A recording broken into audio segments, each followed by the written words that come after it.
ஒவ்வொரு தனித்தனி மனிதர்களும் நல்லவராய் இருந்தால் குடும்பமும் ஊரும் நாடும் உலகும் நன்றாக இருக்கும் என்பது இயல்பான நன்னிலையாகும்.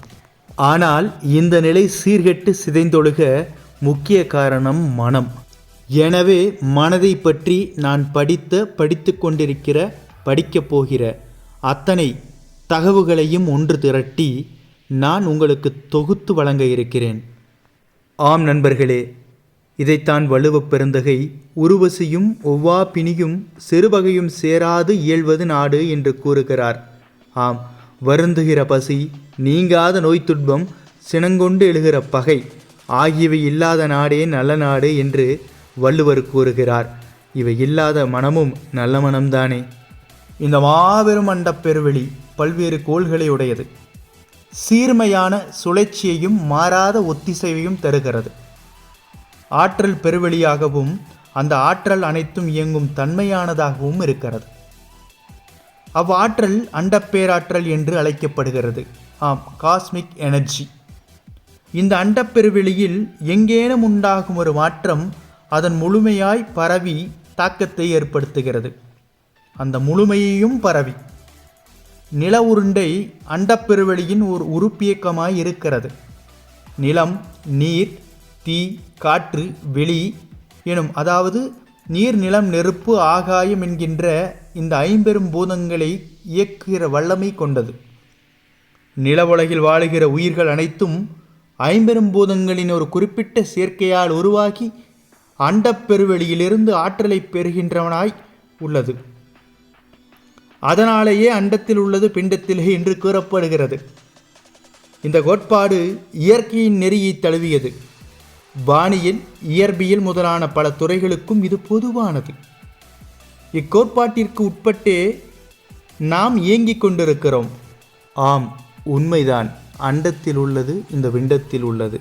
இந்த பிண்டத்தில் உள்ள இந்த மனம்தான் அத்தனைக்கும் காரணம். இந்த மனதை பற்றிய ஆராய்ச்சி தான் என்னுடைய இந்த சொல்லாடல் நிகழ்ச்சி. கவனமாக கேளுங்கள், நிறைய கதவுகள் திறக்கப்படலாம் உங்களுக்குள்ளே. சரி, நாம் யார்?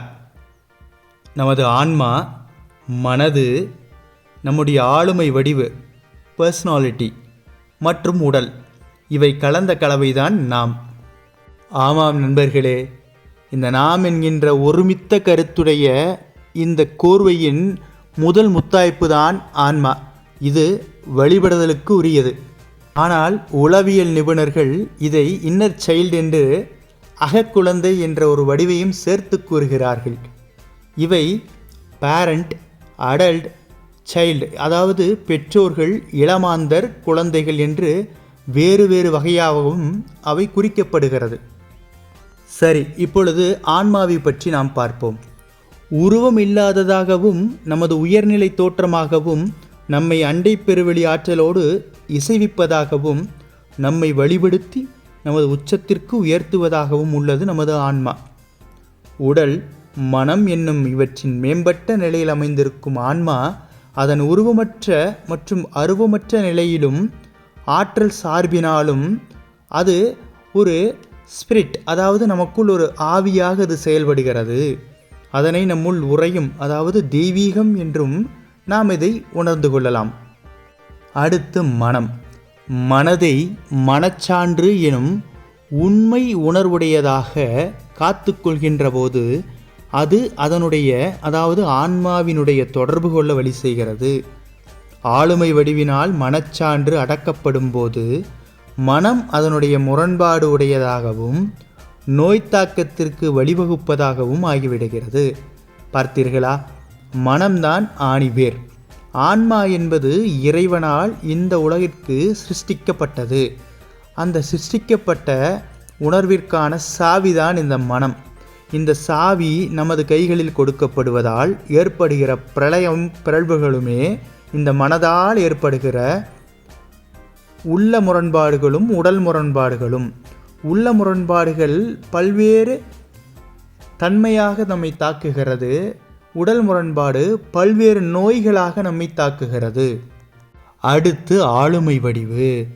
நமது நடை, உடை, பேச்சு முதலானவற்றால் நம்முடைய அவுட்டர் ஸ்பேஸ், அதாவது நமது புறத்தின் வெளிப்பாடாகவும் நம்மை முன்னிறுத்தி காட்டுவதற்காகவும் நமது பெயரை குறித்த அளவில் நம்மை இத்தகையார் என பிறர் அறியுமாறு உணர்த்துவதற்காகவும் உள்ளத்து நம்முடைய ஆளுமையின் வடிவை வெளிப்படுத்துவதாகவும் இருக்கிறது.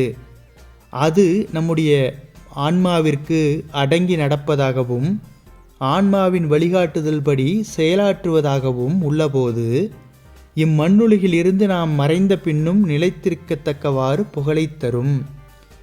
அப்படிப்பட்ட அருஞ்செயல்களை ஆற்றக்கூடியதாகவும் இருக்கிறது. அப்படி ஆன்மாவிற்கு அது அடங்காமல் பேராசையின் பாட்பட்டு பிறருடைய தவறான தூண்டுதலுக்கு ஆளாகியும் தன்னுடைய போக்கில் இயங்குகிற போது பொய்யாகவும் புனைவாகவும் போலியாகவும் நம்மை வெளிப்படுத்தி காட்டுவதற்காகவும் நம்முடைய ஆன்மாவிலிருந்து நம்மை பிரிப்பதற்காகவும் ஆகிவிடுகிறது. எனவே நமது ஆளுமை வடிவிற்கு கடிவாளம் பூட்டி அதை நேர்வழியில் செலுத்த பழகிக்கொள்ள வேண்டியிருக்கிறது. நமது உடலானது வன்பொருள், நீர்ப்பொருள், ஆவி எனும் 3 வகை பொருட்களால் ஆகியிருக்கிறது. வன்பொருள் என்றால் திடப்பொருள், நீர்ப்பொருள் என்றால் திரவப்பொருள். உயிரானது இயக்கம் இருக்கிற வரை இயக்க ஆற்றல் கொண்டிருக்கிறது. இது தற்சார்பு இல்லாதது. நம்மை முன்னிறுத்தி காட்டும் ஆளுமை வடிவு நமது மனதையும் அதன் வழி உடலையும் தன் போக்கில் ஆட்டுவிக்கிறது. ஓரிடத்திலிருந்து வேறு ஓர் இடத்திற்கு செல்லுவதற்கு பயன்படும் வண்டியைப் போலவும் ஒரு குறிப்பிட்ட வேலையை செய்வதற்கு பயன்படும் கருவியைப் போலவும் நமக்கு நம் உடல் பயன்படுகிறது.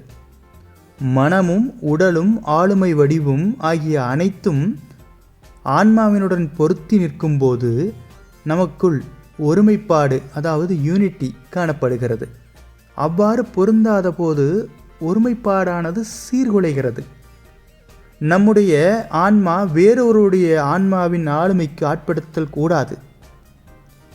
பெற்றோர், அதிகாரி, ஆசிரியர் முதலானோர் தமக்குள்ள அதிகாரங்களை பயன்படுத்தி ஒரு ஆன்மா வேறொரு ஆன்மாவை அடக்கியாள முற்படுவது தீங்கு பயப்பதாக தான் இருவரை இருந்திருக்கிறது.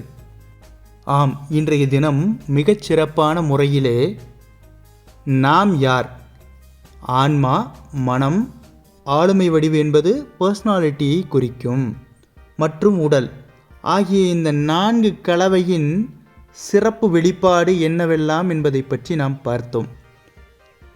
இனி நாளை ஆன்மாவும் ஆளுமை வடிவு பர்சனாலிட்டி இவை இரண்டும் ஒத்திசைவோடு நெருக்கமாக செயல்பட ஆரம்பிக்கும் போது நமக்கு ஏற்படுகிற விளைவுகளை, நன்மையான விளைவுகளையும் தீமையான விளைவுகளை பற்றி நாம் பார்க்க போகிறோம். மேலும் அதன் பக்க விளைவுகளாக நம் உடலில் நன்மையும் நோயின் தாக்கமும் ஏற்படுவதை பற்றியும் ஒரு சிறு ஆராய்ச்சி விடயங்களை தேடப்போகிறோம். காத்திருங்கள், நாளை சந்திப்போம். என்றும் உங்களுடன் உங்கள் ஆரா சுரேஷ்.